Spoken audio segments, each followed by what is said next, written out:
Hello, my cute teacher friends. It's so great to see you here. I am going to show off my first ripe lesson for you to take into your classroom. Eep. And it's over this idea. I did make it for middle schoolers, but don't worry. Even if you teach any age, you can get something out of the background, the lesson framework. The middle school content is only a couple slides. So stick around. No matter what age you teach, I think you're really going to like how I brought this to the classroom. And as excited as I am for this lesson, I'm as excited to see what you have to bring.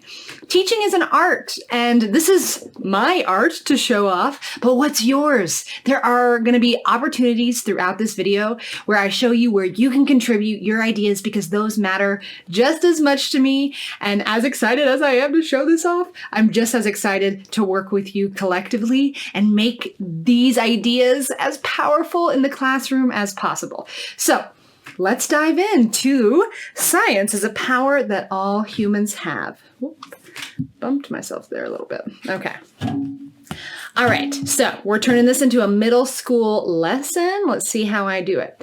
So first things first, every single one of these lesson plans is going to start with the context. This is a screenshot from the PDF inventory from the Ripe Critical Learning Guide, which is PDF 1. When you've downloaded the whole zip file, you're going to find this in the PDF inventory. And this is a whole list of Revere 1 family. This is all the ideas that fall under this concept that we're talking about today. So I could go down any of these paths, as could you. In this video, I'm not going to hit on any of these specifically. We're going to talk about what the ideas and the themes from each of these big points, 1A, 1B, and 1C are. We're going to pull those contexts because it matters. They're obviously the heartbeat of this idea, but I don't want to focus on them exclusively because eventually I'll be making a lesson for each one of these. Yeah, we've got a lot of videos coming, y'all. So keep watching. It's going to be great. Okay, so by understanding the context around this idea, this is the only way you're going to really be able to bring this concept to your students in a powerful way, if you understand the context. So we're going to get to the lesson, but just some few themes. You'll see why I introduced them in the beginning because they're super necessary to the lesson. So be patient with me. We will get to that. Let's just talk about these ideas. How does this Touchstone family help you plan? What are the themes from them that you need to know? Okay, so first of all, we're talking about all humans here. It's a bold claim, And it's a claim not everyone's going to accept, which is fine. We don't want you to blindly accept things. Let's probe this idea. Why did I make this claim that all humans can engage in science? Well, because it's a critical stance. This is the same philosophy of public schools. If you're a public school teacher, you already are living this truth. You might not be saying it, but you're living it. Because as a public school educator, the philosophy behind this whole project that we're engaged in says that any student who walks through my door is capable, right? I will teach whoever walks through the door. Every resident in this country has the right, and in fact, it's part of our obligation of living here is to become educated, and which means all of us. We're not excluding anyone. That is the project that we are part of as public school teachers, and it's a thrilling project. And instead of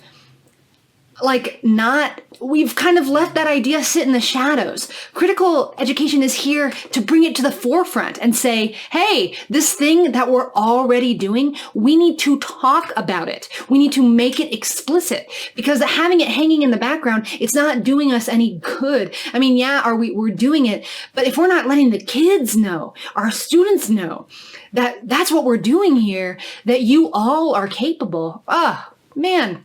We're missing a powerful opportunity for connection. And so I could rant about this a long time. I'll move on. So it's factual. We're all intelligent. y'all.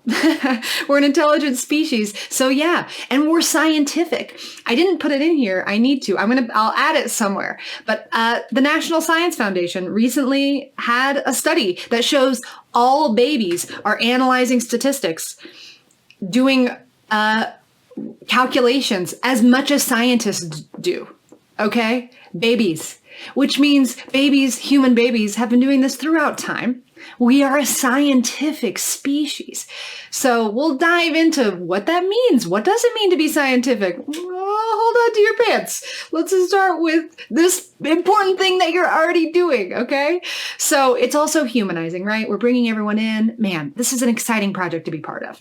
So Revere 1A, which remember is in this list right here, 1A, this whole thing goes into different groups who've been left out, who have been classified, they're not scientific thinkers, for whatever reason, for their looks, perhaps, for where they live, where they come from, or their traits, their identities, their characteristics, their preferences, their loves.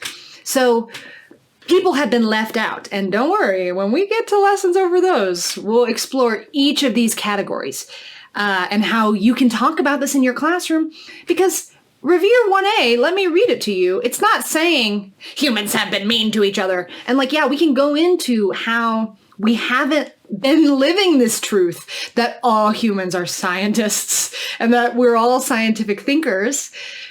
When we begin to accept that, we can look back and be like, oh man, look where we went wrong. Look why we fell into traps. We didn't have answers because we weren't letting women engage in science. We weren't letting people of color engage in science in academia, right? They were engaging in it in their real lives. If babies are doing it, everybody's doing it. But they weren't able to strengthen their skills at home. I'm sorry, not at home, at school. They weren't given that opportunity to flex their muscles, to train their scientific abilities. And that, we need to make up for that in school. So that's for Revere 1A. I'm not getting into that today, but it's important to understand this context. Why do I say all humans? Why should you say all humans? This is why. Is because, yeah, science proves that humans are scientific. These are the facts, and we need to be embracing them. Okay, 1B. Ooh. Here's something fun. I really love this. The critical tradition takes from Hegel. Hegel was a philosopher who was the first to kind of apply the phenomenon of life and progression of the individual to the collective, okay? So he said that basically he used the metaphor of when we're a young species, it's kind of like we were babies. We were young. And as we progress as a species, we age like we do in real, like as each individual does, our species is kind of doing the same thing. So whether or not that's true, it's more of a philosophy. Like, okay, let's pretend that that's the case. That's an interesting thing. And I think we can find a lot of interesting things to talk about through this particular lens. Okay. It's an interesting thing to think about. It's almost like looking through the lens of stories or looking through the lens of movies, right? Or books, or you see what I'm saying? This is a particular lens to see things through. Right or wrong. Is that movie right or wrong? Like what? No, it's not about a movie being right or wrong. It's not about an idea being right or wrong. It's about it being a lens at which to look at the world a new way. Okay. So let's try it. Let's try it and see where it goes. All right. I like that you're skeptical. Let me show you what I mean. So Revere 1B, let me read it to you. So Revere 1B, in the past, you may have already used the science we learn today to make powerful choices. So we're saying, hey, you individual learner sitting in that desk, you may have already used this science without even knowing it. You might have engaged in it because other people knew it and they passed it on to you and you were doing it without even realizing.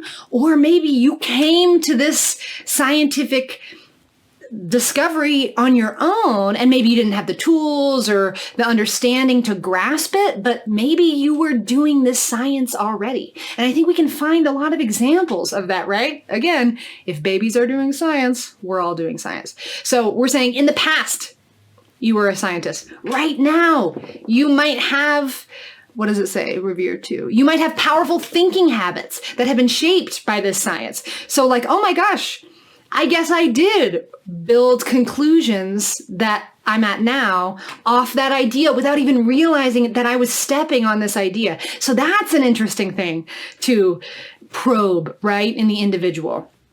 So with that, what I'm saying is, hey, science is part of your past and it's part of your present. It is personal.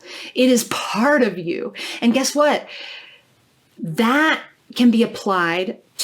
same thing can be applied to history. Instead of acting as if scientists only came around and like the 1800s is when we really began, we started wearing white lab coats and we have the scientific method now.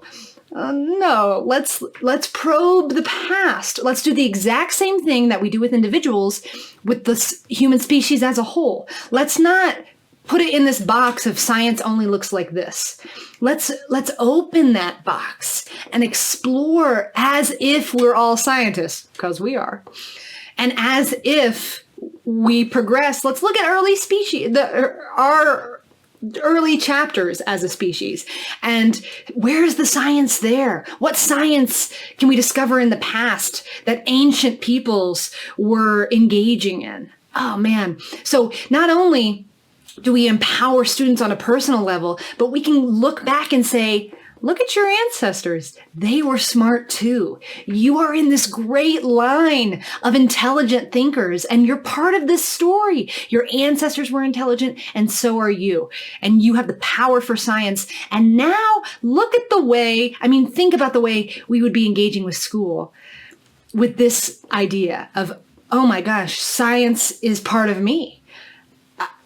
I want to learn about science. I want to understand this power that my ancestors had, and they didn't have the tools we have today. They weren't going to school like we go to today. So what a gift that we have to strengthen this power in a really unique way. We can take our ancestors' work and build upon it and do great things.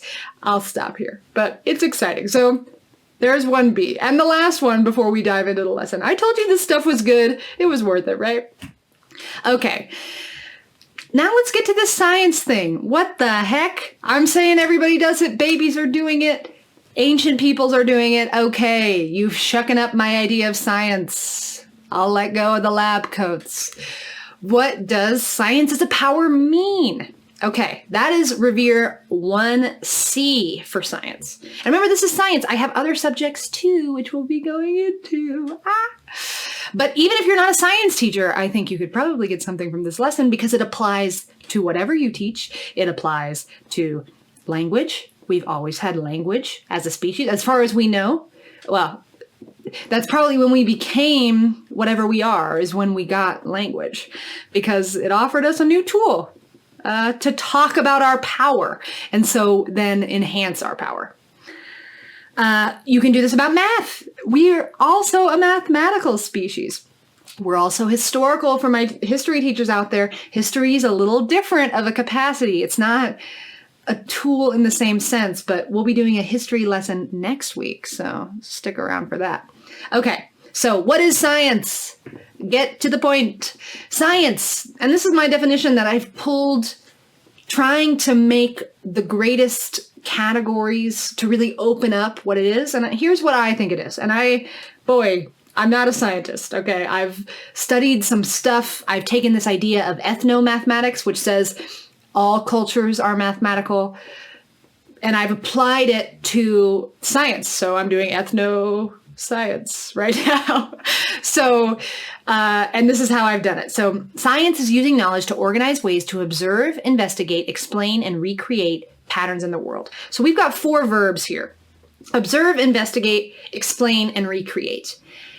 These are activities humans are engaging in to do science. And what are they engaging with? Patterns in the world. Okay, so this is really important to remember. This is going to be key to the lesson. We have 4 scientific verbs that we engage in, and we interact with patterns in the world, things that repeat.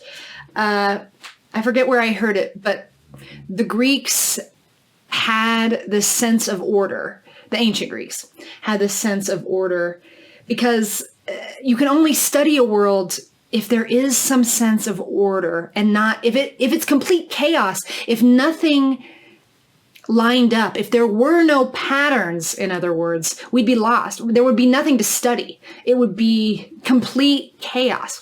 But life isn't. There are patterns. And that's where science can get its foothold, is in patterns. Not chaos, but in order. There is some order to this world. And science is about exploring that order. Despite all the chaos within the order, there is order. And so science is about discovering the order through the patterns, okay? So everybody can do this. This is why I said everybody can do it. Everybody observes, everybody investigates, explains, and recreates in their own way. All humans. And if they cannot complete one of these verbs, then it's our job as an educator to give them tools to do so. I'd also argue it's our job as a society, because it's their right to engage their scientific power, and we all have it within them. So we have to help people, give them the tools to engage these powers, these human powers that they have in them. Okay, so now that I've talked about finding order, let's talk about what patterns are we looking at? Well, humans see, as far as I can tell, and again, I'm not an expert on this. I've pulled this from much study, but please critique me. Please, if you know more about this, if you have a better category, a better word to help tighten up my stuff, yeah, that's exactly what I need. I have not gotten this all right. That's a critical stance that I take. And I'm liberated from the fact that I know I haven't. And I need you guys to help tweak this. So please, if you are like, no, I know better, let me know. I'm excited to hear it. Okay, so humans see patterns of form and patterns of function. As far as I can tell, this seems to be the case. We see patterns in the way they appear, in the way they look. So we can sort things and notice patterns with our eyes, right? We can see how different things have similarities among them. There are things we can sort by how things look. So I'm going to use the example of ancient people and looking at the stars, right? Ancient astronomy. They could tell that things looked different in the sky, right? And were able to make patterns. They might not have known about Mars and its atmosphere and all the stuff we know now, but they knew it looked different than other planets, right? And they could tell it was different from the stars. They noticed something there. That's the first science, is to spot a pattern and be like, oh, wait, there are stars and there's something else, right? This is observing the world. And then investigating is saying, okay, how can I figure out? And man, they had a lot of work to do. They needed a lot of tools. And it's incredible that we have the intelligence to pinpoint those patterns even when technology is worlds away from us understanding those patterns. I mean, heck, even today, what do we know about Mars? Like a drop in the bucket? What do we know about Earth? A drop in the bucket compared to what we can know. And it's exciting. So we should never try and squelch these abilities we have to see things in form and function. So I'll go back. I'm sorry. I could really go off. There's so much here. Oh, man. Okay, so we see patterns between how different things look and how they act, how they move, how they behave in the world, right? So I'd say, like, I was thinking about like smell and other senses other than look. And I do think that's kind of an action, right? Like smell is a verb. You're stinking, right? That's an action. That's how you behave in the world. You kind of stink, okay? That's not how you look. It is a thing, a chemical reaction, perhaps, for you scientists out there. I think it falls under function, action, movement. So those are the two types of patterns. And okay, patterns of form, patterns of function. I talk about this a little more later. Like with your kids, these are exciting ideas that we can start to explore. You don't have to use that language, okay? Function, wow. You can use it later. I don't think you're losing any lesson quality by not using a confusing, vague word like function. Like even I, as an adult, I have to stop and be like, function. It's just not a common word. So you're not going to lose anything if you present this to your kids as patterns of how things look and how things act, no matter what age you teach. I think that's still powerful to be like, whoa, okay, now I'm starting to understand the depths of my scientific power. I do have the gift of sight, and I do have more than just sight for how things look. I can see how things move. And when you begin to pinpoint these key aspects of what your power is, you'll be able to engage it powerfully. Be like, okay, since I know science begins with noticing a pattern, I'm going to look for how things look now. I'm going to look at things a different way. I'm going to be aware of how things move in a different way now. And so by being aware of their scientific capacities, they may begin to start using them. And isn't that what we want? I'd say yes. So, eep, this is exciting stuff, you guys. Okay, now finally, you've been waiting so patiently. Here is the lesson. So, as I said, I don't want to go into any of the groups that I'll be exploring in other places, so I did some general categories of humans that are exciting to explore. So babies, I've been talking about babies. And again, you can find research on this now, National Science Foundation, check it out. How do babies do science? And so here we go. Now we're going back to those 4 verbs. How do babies observe patterns, investigate patterns, explain patterns, and recreate patterns? I think it's powerful to start with babies. And yes, we can do young children too, I think, especially when it comes to explaining. But it is interesting to watch and teach kids that even babies are trying to explain themselves, right? Through crying.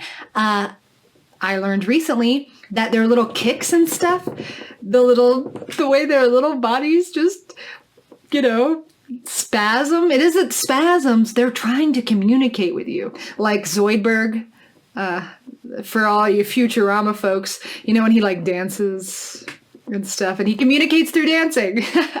It's like that. They're trying to explain something to you. They just don't have the ability with their language. They're so smart. Humans are smart. Stop acting like you're dumb. I'm so over it.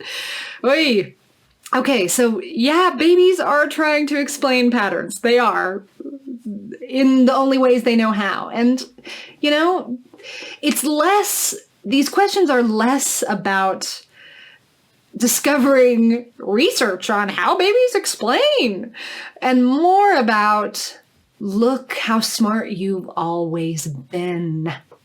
You've always been. That's the message. That's the message of babies. So take that up however you want. You can really, I'm sure you could really do it super scientific. But let me tell you now that my point is less about, I'm less worried about that. I'm not particularly a science educator. I'm doing something different. But by all means, infuse your scientific stuff into that. But that's the point that I'm trying to get across with the babies. And now problem solvers today. How are people around? We'll get there. But problem solvers today. So how are people using science to make the world a better place? Basically fixing things, solving problems with science today. What good things are happening in the world with this science through these things that, hey, babies do. And you do, which we'll get to. People in the past. In different times, how do we do science? Around the world, how did they do science? What about you? Finally, your class, how does each one of you do science? And remember, So those are just the verbs. Those questions are the 4 verbs of science. But remember, now at the bottom I have here, have students look for interactions of patterns of form and function. So how did they do science? So that's more what verbs were they engaging in. But remember, there's another part of this with what were they engaging in? What patterns did they notice? What in the world caught their eye? That's interesting too. So they can look for what kind of patterns. Were they noticing how things looked or how things acted? It's interesting to keep in mind. Okay, so here is how I would present this framework of what I've given you here are 5 general categories and questions that are exciting to explore and will really evoke critical conversations. How would I bring them to the classroom? And again, we haven't even hit on the middle school stuff yet. That is next. So again, any age, come check this out. Okay, so how can you present this to your students? Here I have a link. So hey, I want your ideas. I've got a few just general ideas on how you can bring them to your classroom. How would you, my little scientists? Y'all aren't little. Y'all are adults. I'm an elementary educator, sorry. But you're little and cute, all of you, everyone. Okay, so here's how I would do it.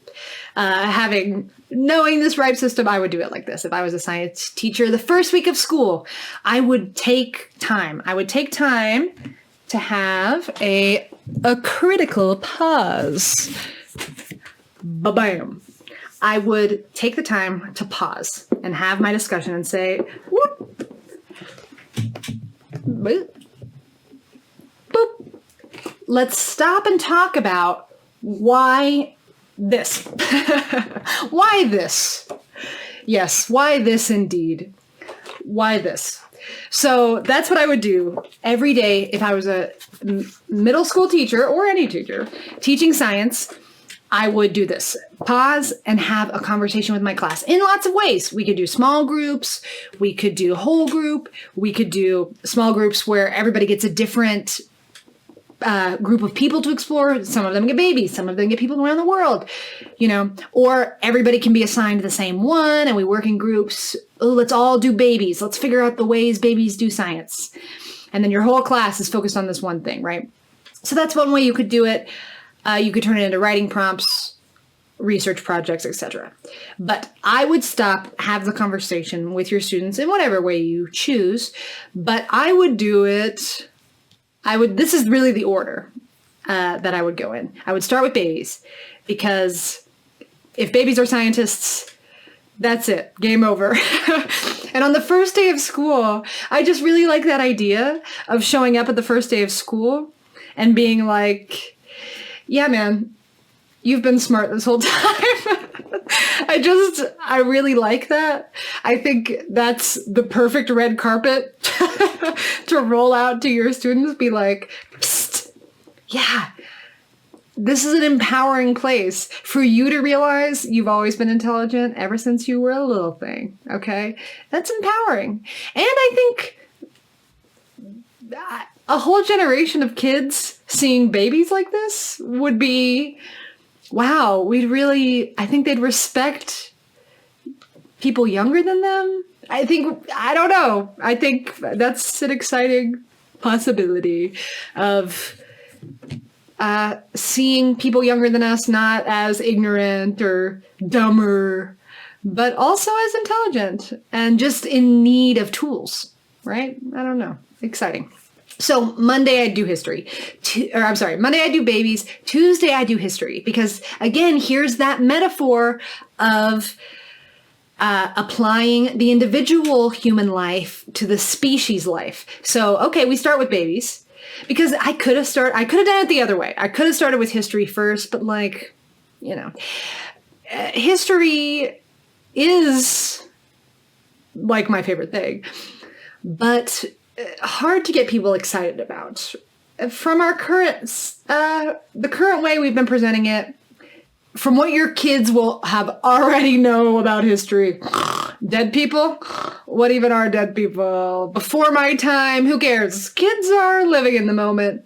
The history really, I mean, we have to get them to understand people outside themselves to get them to connect to dead people. It's a long jump, and it needs to be done, but baby steps. Am I right?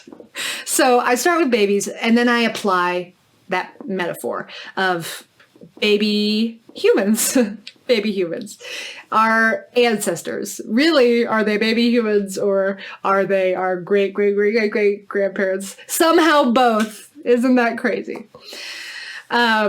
So let's begin where human life began, and let's look at our species in infancy. Let's look at what ancient peoples did, because, oh, wow, what a surprise. They were brilliant. Hello.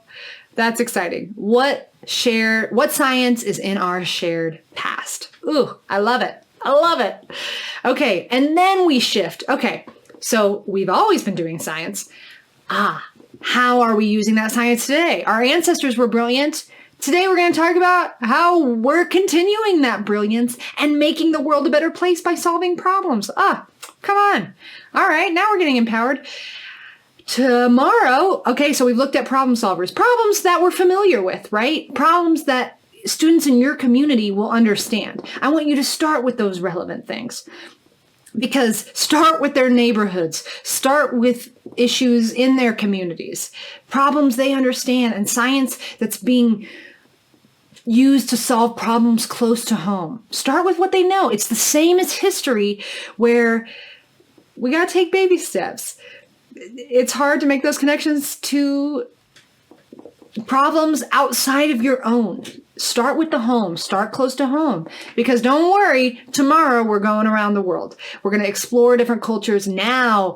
After we've solved ones close to home, now we can talk about the whole wide world, and how maybe people have similar problems to our own in different places. And isn't that exciting to see how their unique cultural perspective has allowed them to create different tools? They're in a different timeline, if you will.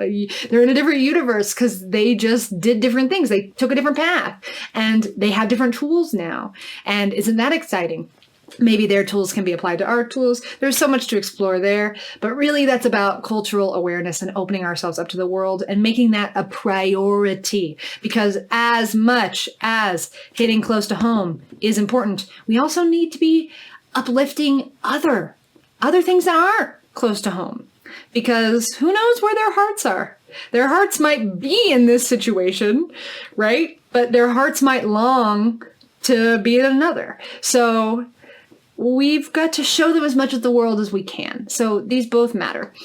And then finally, on Friday, I would have each of you, our scientists. You've had all week to look at how babies are, how ancient peoples were, how problem solvers today, people around the world. Whoa, they are observing patterns, investigating patterns, explaining them, recreating them. They're noticing how different things look, how different things act in all these different ways. What about you?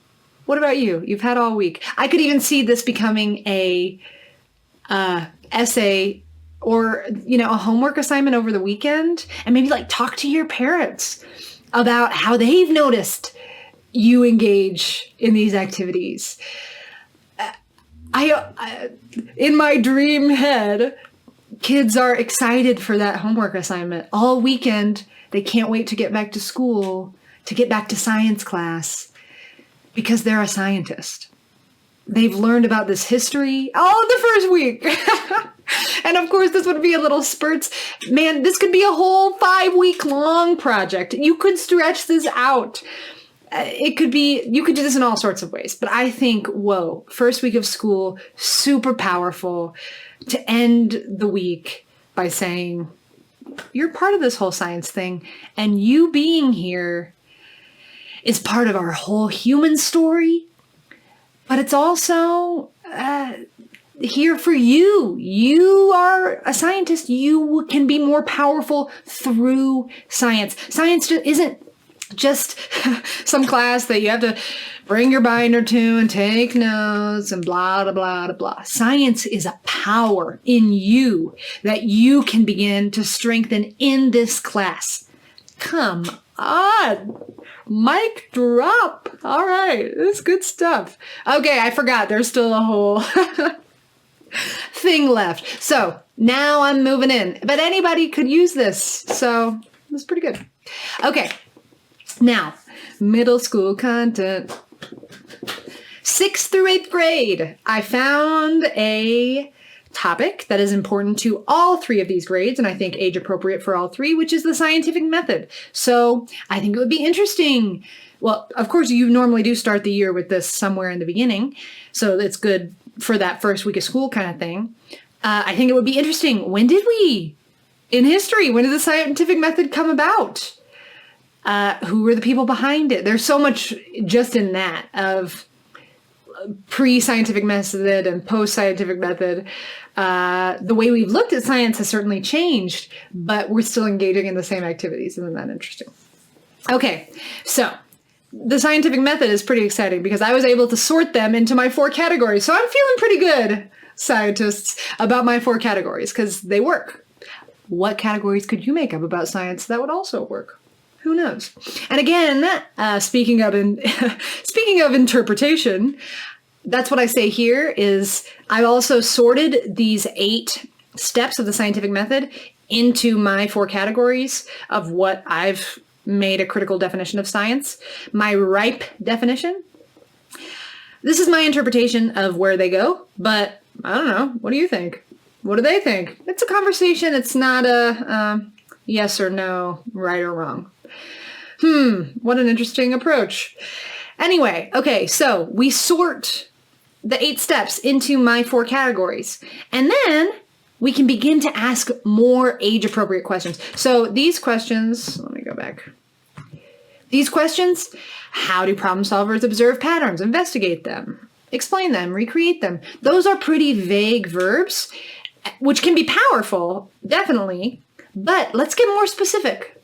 Now that we've sorted the scientific method here, when we say, how do problem solvers explain patterns? Well, now there are 3 elements to explaining patterns from the scientific method. How do they form hypotheses? How do they draw conclusions? How do they share the results? So that's being more specific for what explaining patterns really means, using this method. I also give you a tip. Don't start with babies. Babies drawing conclusions is just a bit too abstract. Like, again, it's even abstract to say they're communicating through their feet because we can't interpret it in any concrete way, right?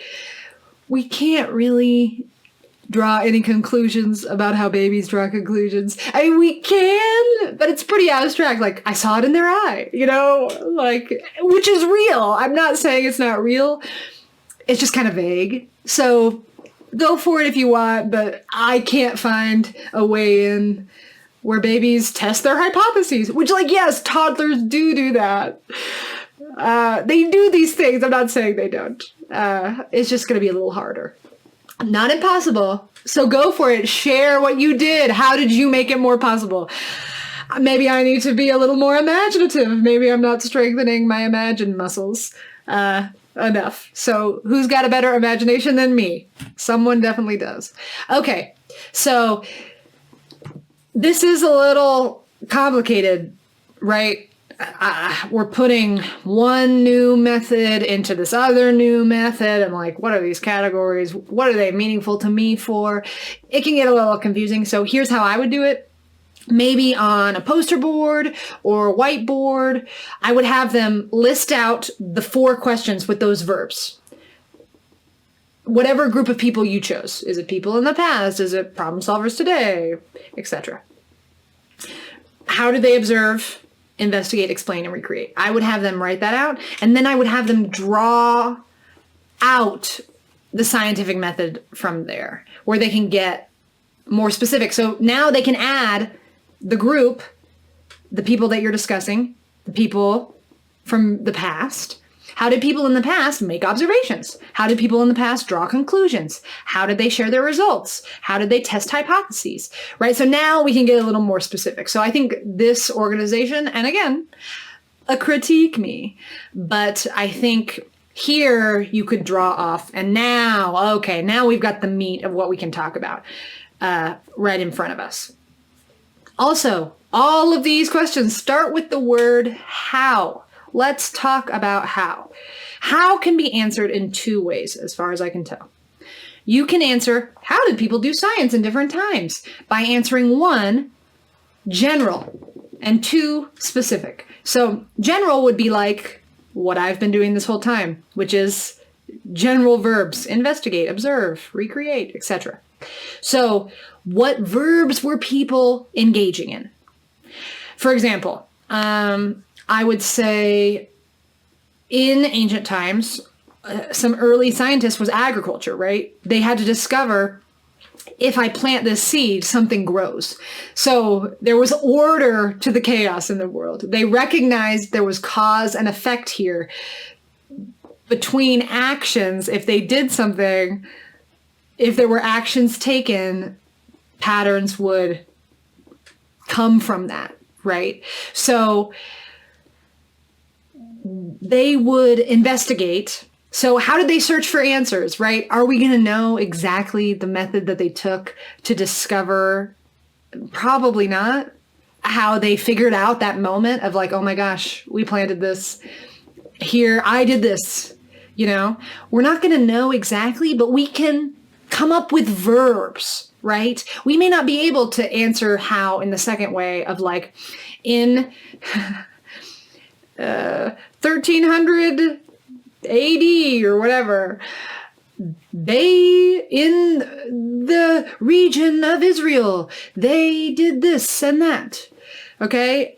We're not going to probably, maybe there might be some, but with super ancient people, the general ones might work out better of what verbs they were certainly, aware.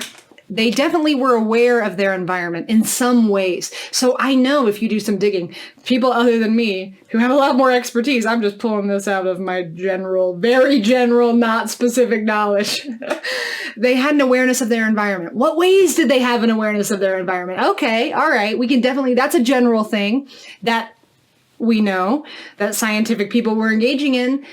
What specifically? Okay, so again, you can let your students know that there are these two ways to answer, general and specific. I think that will help them as they engage in this. And yeah, do you see how I'm struggling a bit? These ideas are abstract, and it's not always going to be a conversation where everything is clarified. These critical conversations are less about discovering certainty and more about the process of inquiry. Okay. So yeah, some of this is vague and we might not find exact answers, but again, the point is at the heart of all this is we're scientists. We're all scientists. These are the facts. Boom. Okay. All right. Okay. So far, all we've done by sorting the scientific method and putting them into the four categories of what ripe science is claiming, we've only been discussing really human activity. We haven't been discussing patterns of form and function so much. So here's where we can get into that. So as we discuss what things were they doing? They were aware of their environment in general. Okay, so let's look at specific engagements. What examples? How do we know they were aware of their environments? Well, we have evidence of this. We have evidence of that. And please educate me, because clearly, look how I have nothing to pull. I have no facts on this. What facts will you uncover? So there are examples. They did this, this, and this in these regions, and that's how we know they were aware of their environment. Okay, why did they do those things? What patterns did they notice in the world that led to this action? They didn't do this action for no reason. What was the reason?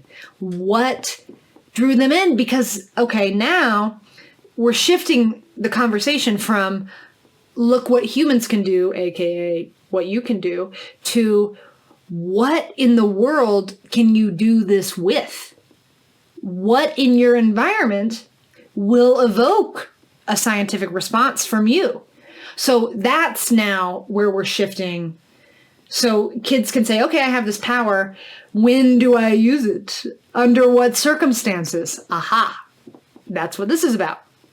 So how did people do science in the past?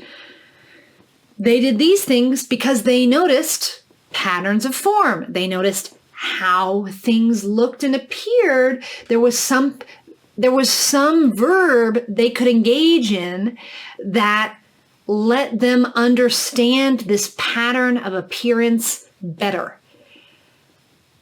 The astronomers were able to do things because now we understand the difference, don't we? Between why stars look the way they do and why planets, Mars was my example, why Mars looks the way it looks and why stars, Mars and stars, why they look the way they ours. We have fun here. So we've clearly been following a trajectory building off of the first people who ever noticed that difference. We continue to make our understanding of those differences more accurate, right? And I know this is vague, but can't you see that there's a powerful trajectory here that we can really study? Okay, so yeah, it's exciting to say even you noticing the simplest of things can lead to grand telescopes. I mean, my gosh, so speak up. Now I'm getting spitty. Speak up, for goodness sakes. Seriously. It's my retainer voice. Who had a retainer for a really long time? Anyone else? Yeah. That voice, easy to fall back into. Okay, so we also notice how things move in the world, how they act, how they move, and just that observation, my God, whose name do we talk about in school? Sir Isaac Newton? What did he? What was his scientific genius? He was just sitting under a tree, or so the myth goes. I wonder if that is true. An apple falls on his head, right? And he said, wait a second, this is a pattern, yo. There's something at work here forcing this pattern to occur again and again. Anytime I lift something up, it falls to the ground. I have spotted a pattern. And now he's seen as like a genius. Was he a genius or was he just a regular human like you? I prefer that he was a regular human like you who spotted a pattern which you could have also spotted. But won't it be more helpful if you recognize that that's what he was engaging in? He engaged in spotting how things moved. He noticed a pattern and how stuff moved and how it acted. And now look where that's led us. Newtonian physics, for goodness sakes. Okay? A very simple observation becomes a whole darn thing. Okay? And anybody can do it. Anybody just sitting under a tree. And let's be clear that he wasn't the first to notice that everything falls. Hello. Babies know what Newton knew. He just started talking about it, okay? He said it out loud, and then people were like, oh, wait, you're totally right. I have known that since I was a baby. Weird that I haven't looked closer at it. Maybe I was just lacking tools. And sometimes the tool is naming of a thing. Sometimes that's all it takes to be like, oh my gosh. When someone names something, they observe it and then they name it. And you can be like, oh, that totally, I've always known that. What is that? Wow. It's an exciting way to teach them. So here's where we can take the lesson ultimately is, okay, you've got these cool powers. What can you do with them? What will you spot out there? Can you imagine framing this Newton lesson like this? in your first weeks of school and not framing him as some scientific genius, but instead as a human like you with the same capacities as you. Oh, I will bet money that your students walk out of that class and they are looking at the world like scientists, because who knows where their simple observations can take them. Okay. All right, so let's end with some final closing thoughts. So here's the takeaway that I want you to understand so you can pass these central messages on to your students. Every person in human history engages in science as a tool to understand and act in the world, right? Newton, by exploring what he discovered, that pattern that he spotted, not only was by following that path was he able to better understand the world, but come on, when he could manipulate, then you could change how things act. If we understand physics, we can play with it, right? We can change movements. And so acting is as important as understanding. You don't just understand to be like, oh yeah, that's gravity. Cool. Why does gravity, what does it do for me? What verbs can I engage in that, gravity matters? I think we can find some. Gravity does shape how we act in the world. That's a darn fact. So understanding it and understanding how it plays into our actions is key. Okay. Science begins when people notice patterns of how things look or how things act and move. I think I've made that one pretty clear. And finally, teachers, science class is about strengthening the power you already have for scientific thinking. So look, here's why I'm here teaching you science, is because you're a scientist. Let's awaken the scientist in you. Yeah? I want to go to your science class now. Come on. Okay, so last chance to submit anything is here. So there are two places that you can submit your ideas. How are you going to take these ideas up in your classroom? I can't wait to see. They can go in the Knowledge Garden, which I'll show you what this is. So I am currently in the works of putting this very lesson into the Knowledge Gardens, which it'll go under science. Dun, da, da, da. Yep, I'm going to be putting it right here for you guys to access. So please submit your own under science. Submit your own form. Give me your ideas. Share them with me. You can submit videos, documents. Right now, I have a pretty elementary system. It's just me doing this the best way I know how with my teacher toolkit. I'm not a technology expert, so I'm doing my best. But I'm kind of thinking this will be like a critical educator's Reddit, That's kind of what I want it to be, a resource area. Also, I am setting up right now the Teacher Trust Forum. I guess that will be more like the, like Reddit. This is more of a public display, a showcase more. And the Teacher Trust Forum will be more like a Reddit where we can discuss and really engage with one another through dialogue. This isn't really about conversation, so I take that back. This is more about showcasing ideas. This is more like Pinterest. There you go. The Knowledge Gardens are like the Pinterest of these concepts. Each one of my touchstones has their own Knowledge Garden, so we can figure out how to take these lessons up together. Because it took me some work to make this lesson. It took some time because, again, we're pulling these ideas. We haven't been talking about them, okay? I studied critical theorists who labeled these problems and said, we're not doing this, this, and this. And so this is my attempt to try and solve it. And so it's gonna be shaky, especially without your help. So please help me grow these ideas. Don't be discouraged if it takes you time to make these lessons. This is a whole new level of teaching, okay? This is critical. We are getting deep. We're getting really deep. And I was just listening to something where Goethe, the poet, was talking about when you get to a deeper level, the language almost gets poetic. And so it's almost hard to articulate these deep ideas, and like, I think he's kind of right. These ideas right here, that's pretty poetic. There's some poetry to this whole human darn thing that we're doing, and let's bring that to our classes. Let's get deep. It's not easy, but we can do it together. These concepts are worth the struggle. So thank you for joining me. I know this was long, but what a deep dive, huh? Enjoy this lesson. Pretty soon, I'm going to be putting documents in the comments. In the comments, I want to put right here in the speaker notes section. I'm sorry. So in the speaker notes section, eventually I want to have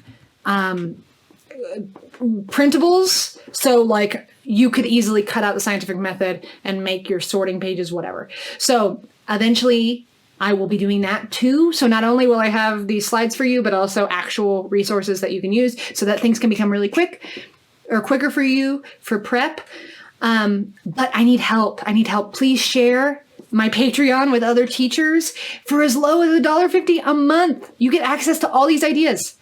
And by paying $15 a month for teachers, if you do that, you get access to the RIPE critical knowledge building system. You can drop down, talk to me, send me a message. If things are too tight, you can't afford $15 a month to stay at the teacher trust level, no worries. We'll drop you down to the $1.50 level. You'll still have access to these videos. You'll already have the RIPE critical knowledge building system in your kit. We'll make sure you get what you need, okay? I'm less worried about money, although I do have to pay my bills. So please help me with that. But you know that struggle, don't you? So that's why $1.50, let's help each other, okay? So share this with your friends.